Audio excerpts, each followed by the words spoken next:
Well, I've kind of started cluing in on this car that everything I'm going to do is a fight. I ended up putting this axle shaft in yesterday, and that was one heck of a fight. I actually had to take the whole axle mount off the back of the engine, bring it inside, heat the aluminum with a torch, which is never a good thing, pound out the old axle shaft, then sand out all the rust. You know, all the bolts are coming out okay, but any kind of bearing or any kind of splines is not coming out okay, and it sucks. So we got the the wheel bearing, the ABS sensor, and the control arm for the other side in today. So we're going to start on this driver's side. We're going to put everything back together, like brakes and everything. I want this thing off my trailer as fast as I can get it off. So let's get going at this. Wheel bearing just installs. You slide it in from the front side, do the 4 bolts up from the back side. 4 bolts are where? Right there. These are all going to be anti-seized and tightened down. And yeah, everything is getting anti-seized on this car. Everything is getting anti-seized. That is enough. I want stuff to come apart when I put my impacts onto it. So let's get going. Well, this side went all back together, but it still had some problems. The ABS plug-in wasn't right. I had to take a knife and kind of shave a little bit off the side, so I hope it doesn't throw an ABS light. Ball joint just kept wanting to spin, but that's a common thing. Other than that, everything went together pretty good over here. Since we were missing 1 lug nut per every tire, I went out and bought brand new lug nuts, and they get sold in a box of 10. So this corner is going to get 4 brand new lug nuts. I'm just going to throw the tire back on now. But yeah, there was not anything that was really too unique over here. I ended up using the old washer nut because this one here, the old axle nut, because this one here was 1.25 inches, the other one was bigger. And this one here's got a nice washer built onto it.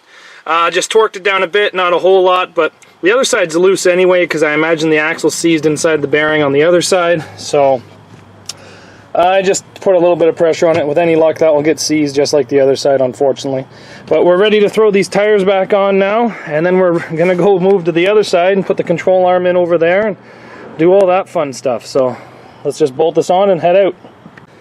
So now we're ready for the driver's side. We're going to install this lower control arm with this bolt first. So we're going to slide it in, put the bolt through, put the nut on the top, but don't tighten it, and then we're going to do these 2 bolts, but to get that we have to pull this sway bar out of the way with these little come-alongs.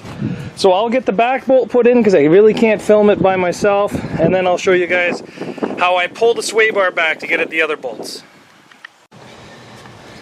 So as you guys can see, I can get the front bolt in. Just have to wiggle a bit. Front bolt can go in, but the back one can't go in because the sway bar is in the way. So I hooked to this little piece right here. Sorry about the crappy camera angles.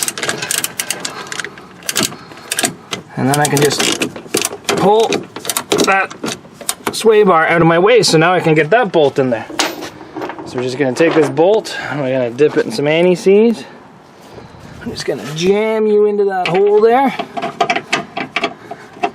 And now I can pretty much run these home with the impact. And once those are tight, which is a 21 mil, I can do up that one, which is a 19 mil. So let's get all that done up, and then we'll move to the ball joint on this thing. Now with that control arm tightened down and all the ratchet straps out of the way, you just pull this control arm down and line up the hole. You might have to give it a little bit of a tack, but I'm also going to put some anti-seize on the ball joint itself because, like I said, every bolt on this car is getting anti-seize. The only ones that aren't are the lug nuts.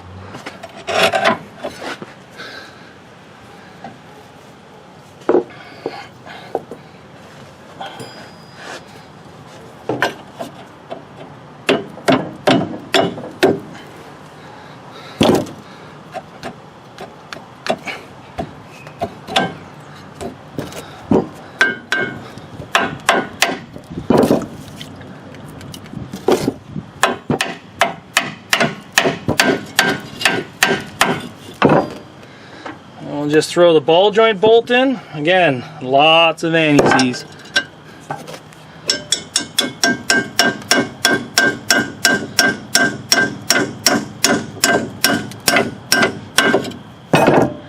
And And we just throw the nut on there once I find it, and we can tighten that up. It's 14 mil.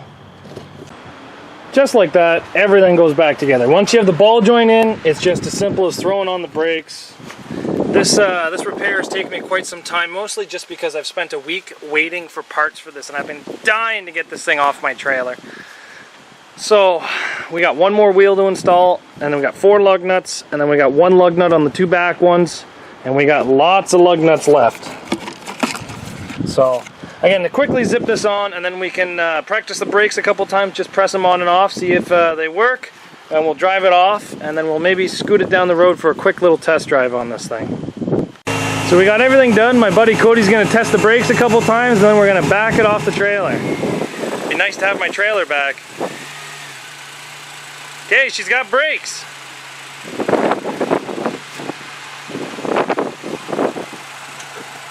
Watch your front tire. There you go.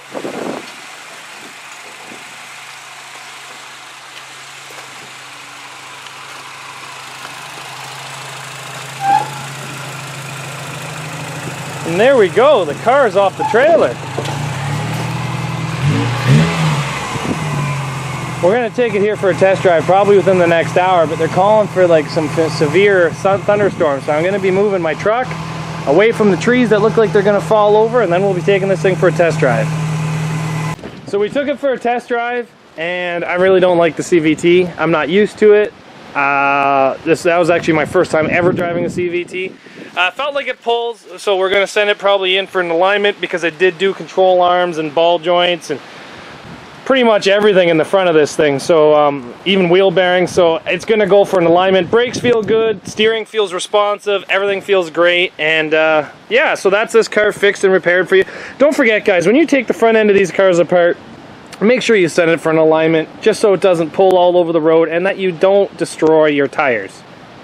So thanks for watching, everybody. I'm sorry I didn't go super into depth how to change the brakes and stuff like that, but this was a pretty in-depth job that took me about 5 days because I've been waiting for parts.